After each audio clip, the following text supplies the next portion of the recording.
What's up? I got to ask a good tight end question. Kellen Winslow Sr. versus Shannon Sharpe. Who was the better tight end? Now, stat wise, career wise, Shannon Sharpe's going to win. Just like if you ask me about Kelsey and you mention Gronkowski, they're gonna get the edge. They're gonna be others, the numbers wise. You asked me who I thought was the best of the two, the eyeball test. Well, see, my answer is going to be Kellen Winslow Sr. He played in a lot less games than Shannon Sharpe, but he was the forefather of the tight end position, what you see today. Get it not twisted. Eric Coryell and the San Diego Chargers were a high-fluting offense that was groundbreaking 45 years ago, what the Chargers did. Now, Wes Chandler, John Jefferson, Charlie Joyner were beasts. They could flat out go.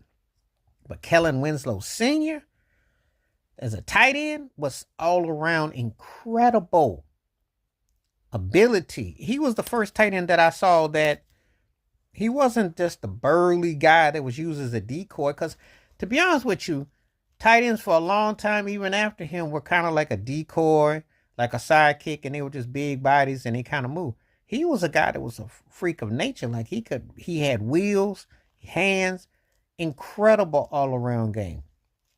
And still to this day, probably the greatest football game I ever saw was when they beat the Miami Dolphins in Miami in the Orange Bowl in that playoff game. Because that pitch and catch and all that he did, I mean, that game was wow. He just had an incredible ability and agility. Now, Shannon Sharpe, crazy strength, got better as he got on, had a lot of records when he retired, 3-time Super Bowl champion. Because once we get into personal accolades, this is the thing. Some sports people always like to bring up the accolades and say, well, this is that. And that has its place. But it's hard in a position like this to just say that because tight ends have just recently been more romanticized as far as more productivity. Wasn't always the case. Tight ends might not be as a viable asset.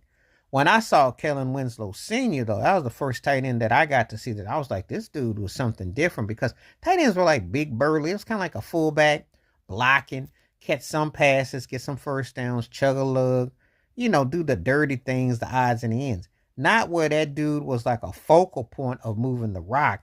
Not where he was seen as somebody that had moves, agility, could jolt, and could juke you and leave you standing there in the cold. He was a revelation for a tight end. So,